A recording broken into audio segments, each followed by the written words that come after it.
Well, it is windy and we're out and about on another camping trip.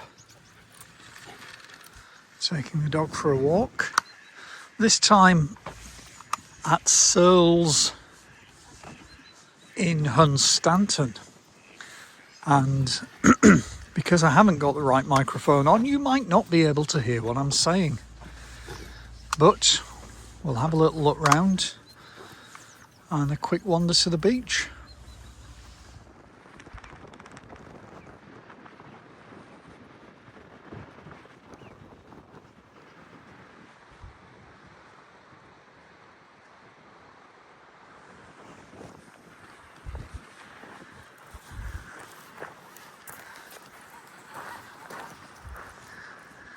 Well, it looks like we might have a few decent days coming up, if you can hear me with the wind.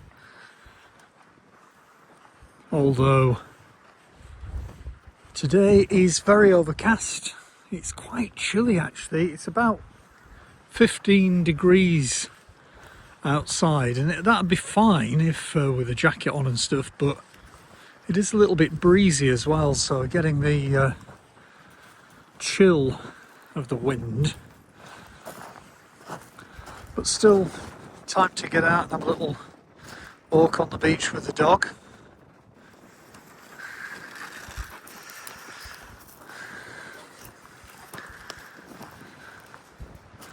Bit of exercise for me, bit of exercise for him.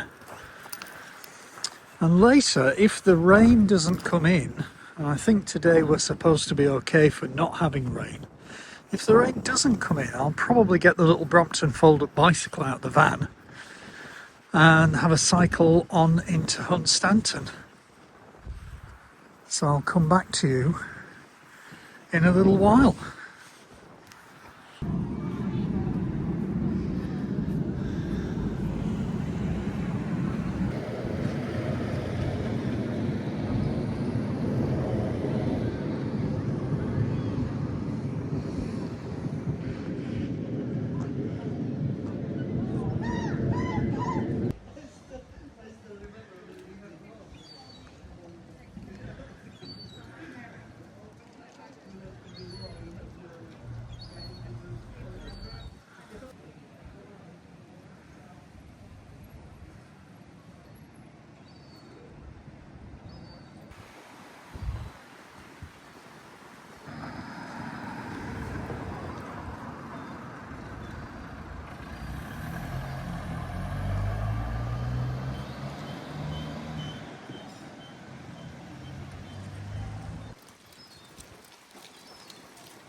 Well, I'm back in the van and it is absolutely peeing it down outside. It's going to be like that all day long.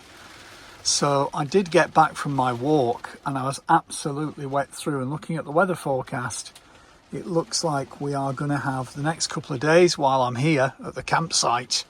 It looks like it's going to be very, very windy. Gusts of wind at the minute, 40, 44, 45 miles an hour. But then tomorrow they go up to sort of over 50 miles an hour. So I've taken off these front cover screens and I put them right back there at the minute. They were wet, so I had to sort of dry them down with a towel. It's not like the easiest thing to manage something like that because, well, they get wet through obviously out in the rain, and then you've got to, when you've not got an awning, and in weather like this I'm not going to have an awning, you end up with like these things inside, and I had to use an old towel to try and dry most of the water off, but they're still wet. Now that of course means that you then get all of the condensation forming on the front windows, because now there's no thermal blinds and there's all the damp in the van.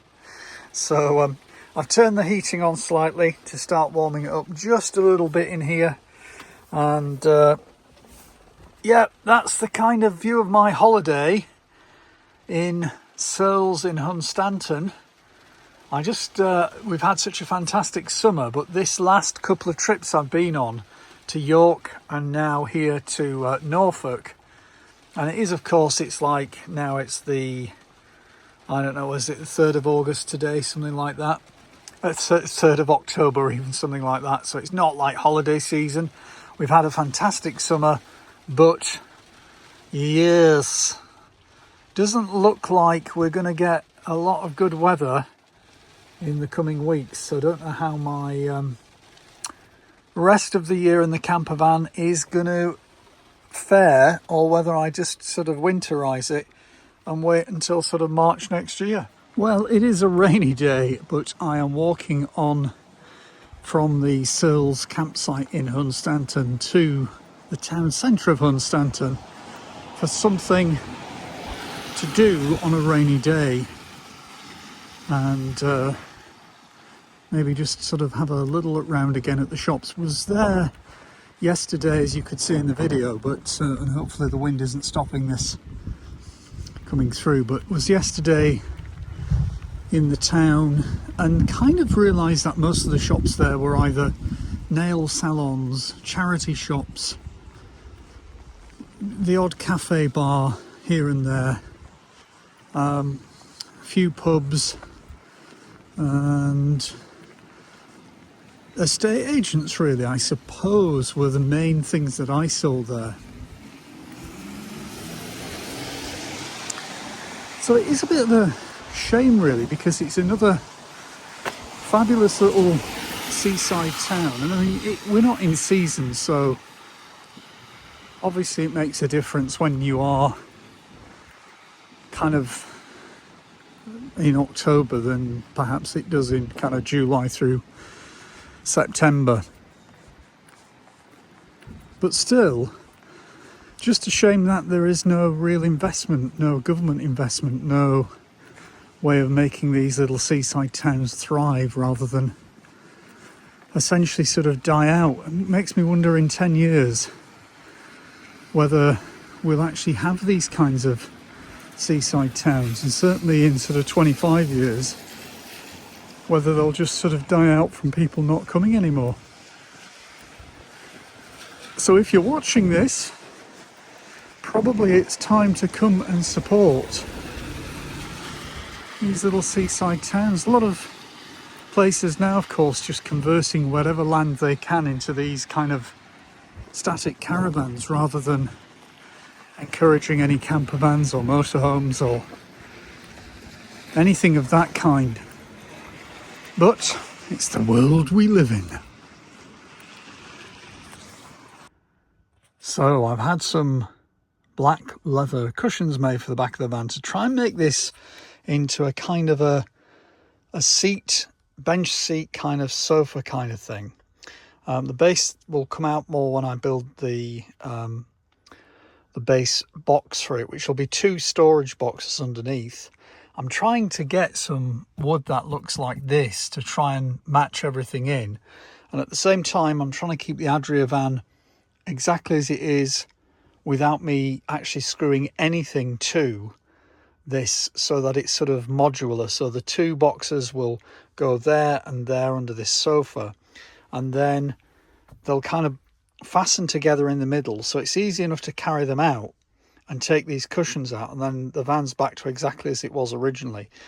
This cushion here fits neatly in the base of the bed frame, so the base of the bed frame would look a bit like this without all these things strapped to it. And as you can see, you've got these lats coming down, and it's the same on this side. So basically I asked them to fasten 2 kind of velcro leather velcroed straps around, so that it can kind of fold back and it tightly pulls it on to those lats, and means that the whole thing sort of fastens on. That's the back cushion. Then I've got lumbar cushions here, these black cushions here that go inside. Now there's a gap there in the middle, and there's a gap at each end because of those, I don't know if you can see those brackets there, that have to be left because, or left open, because that's where the structure of the bed will go in at night time when the bed, this is a mattress back here, and the whole thing folds down on both sides and makes like a huge bed here in the back. Now, everything so far is going well. I do want to, on this side, if I just take a seat on here a minute, I do on this side want to put if I can get some wood that looks like that, I want to put a full wooden panel in here. It'll still get some air through in this bit at either end, but the full wooden panel would go into there, making that look more like a sort of the back of a wall or something. And then to have a fold down table. At the minute I've just got this temporary one here to try it out, little fold up table. But then if I could have a somehow fold down table here with a nice back panel there, and then obviously all of this all these bungee cords and things would have to go. That would kind of make it a little bit more loungy in here. I haven't overcome the issue where the windows are behind these mattresses. That is probably going to be a job that I'm going to have to not do. One of the options, I suppose, is to have these mattresses recut down like that, and then have them in, on both sides where the windows are, and then have these as separate insert cushions in there. That's still possible. Can't think of any other way of doing it, because during the day you can't really store these cushions anyway. The only other way, of course, would be to rip out everything in the back and make it into a rear lounge that just converts into a bed at night. And one thing at the minute, I seem to have arrived at the Hunstanton Searls site when pretty much in every corner of the pitch area that I'm in, if I can just get any level of focus on that, they're doing like quite significant construction of some kind. And so all day long, I mean, I've only been here now for one day, but all afternoon yesterday and so far this morning has been construction in that area. So it has been a little bit like just being on a building site, which I have to say is not good when you're at a holiday place. I realise they do have to do some work, but it was only like the 1st of October yesterday, so it's not the peak season, it's not the middle of summer, but equally it's not really like the winter period. It's not really fully off season yet, so I wouldn't have expected them to be cracking on with this much construction, but I guess it's another one of those things.